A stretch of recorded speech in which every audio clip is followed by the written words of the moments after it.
Mike, 31 male, fiancé, 34 female, cheated and got pregnant by the other guy. This is a completely fabricated recounting of events. In the almost 10 years since we first met my girlfriend, with whom I've been dating for 4 years, and I have been engaged to be married. Certainly, we had our high points and low points, as I'm sure everyone has, but it was never as a result of anything illegal or immoral on our side, as far as I know. When my so started a new job around 6 months ago, I began to notice/feel/see more red flags in our relationship, which continued to grow. It brought us both great satisfaction to learn that she would now be able to pursue a profession with her new qualifications, something I had pushed her to do throughout her undergraduate studies prior to her new job as a teacher. She has met some new acquaintances now that she has been working for a few months and has had the opportunity to get to know them better. Therefore, her staying out till 3 o'clock in the morning or being out overnight, she claims she stayed at her sister's place, and not returning home until the next day were the first red flags. Because I am a trustworthy person, I made the decision to ignore the information without further examination. According to the information she supplied me at the time, she then travels out of state with her new work colleagues to a beach that is around 6 hours away, which is approximately 6 hours away. She went to a bar while on her beach vacation, where she met a man with whom she had contact according to reports. Consider the following scenario. Myso returns home after a vacation and informs me the next day that she must leave in order to review our engagement and relationship. Obviously, the fact that I've been going about my business as usual, without seeing anything unusual at this moment, I'm not aware of any instances of cheating, has taken me by complete surprise. It took all I had to convince her to remain, including a promise to take her to counseling. She refused and left, claiming she was sleeping at her sister's home, which she later confirmed was correct. Her return was finally met with a statement stating that she wanted to work on her issues and that she was prepared to attend couples counseling with her husband and children. She informed me that she was having a kid 3 weeks prior to this. For the second time, I'm a trusting person, so I believe it to be mine, particularly because my wife and I have been trying to create a family for quite some time. I'm thrilled and immediately begin making baby-related plans, as well as purchasing baby books, corner protectors, and other baby-related products. However, those red flags began to appear in my head, and my thoughts began to swirl around in circles. A paternity test was conducted as a consequence of this, and I told her that I planned to have one performed in order to establish my fatherhood. Because of my personal trepidation as well as the reality that I needed to comply with her request, I responded in the yes, but I also said that I had faith in her judgment. She was irritated by my suggestion, so we agreed to put it on the back burner for the foreseeable future. During a conversation about the baby that we were having at home on Friday, I brought up the issue of the paternity test once again. It was as a consequence of this that she finally broke down and revealed to me about her infidelity to me, and how she is certain that her father is the other people. When I inquired about it, she told me that she had arranged an abortion for the next week, for the next day. To put it bluntly, I was caught completely by surprise, and my heart was broken as well. My response was not to worry. I'm still waiting for it to happen, but I volunteered to drive her to her abortion appointment since it was about an hour away and I did not want her to become sick or anything else on the way home. Afterwards, she says that when on a beach vacation with her sister, she met this man, and the two of them had relations. Then she claims that they met up again, I presume on a future visit to her sister's home, although she disputes this, and they had relations for the second time, what she tells me could be more than twice-eyed. Upon further investigation, it was discovered that the father had told her that he did not want anything to do with the kid and that he had urged her to have an abortion. My guess is that receiving this news was tough for her to accept since she had been wishing a child for quite some time. He also advised that she get in touch with me about discussing the issue on her own. Lol, I guess they talked about me. It's likely that I would have ended up in that scenario if I hadn't been talking about paternity testing. Within a few months, I had moved out of our apartment and back into my parents' home. It seems like she is making an effort to convey her love for me, but I feel misled and do not see how anything can be addressed at this point in our relationship. That our life together has been destroyed and that I have lost my companion or dog, despite the fact that I'm always at home with it since IWFH, as well as all of the other things that break when a relationship ends, makes me quite depressed. To put it another way, I'm seeking for some direction on what I should be doing next. Alternatively, I'd want to know if anybody has any thoughts on how I might begin experiencing the impacts of this, since I'm currently feeling lifeless, and would appreciate any help. Edit. The comments have been really encouraging, and I appreciate you taking the time to read them. I'm trying to cope with the situation, so thank you for your support. Around 85% of my possessions have been transported. The remainder are in storage and packaged up, so I'll have to schedule some time with the ex-fiancée to look through it all. Nevertheless, after the last trip there is accomplished, I'll be completely relocated to the new location.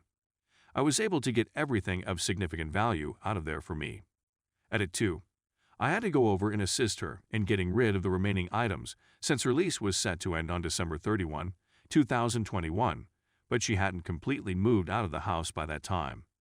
Initially, I had the idea that there was a lot more work to be done, but fortunately, it wasn't that awful, and it only took me around 2 hours to move everything out of there and into the bus.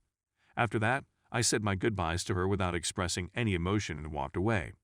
Since then, I haven't seen or heard from her. That left me with just one thing to worry about: automobile insurance, which I canceled and replaced with a new policy.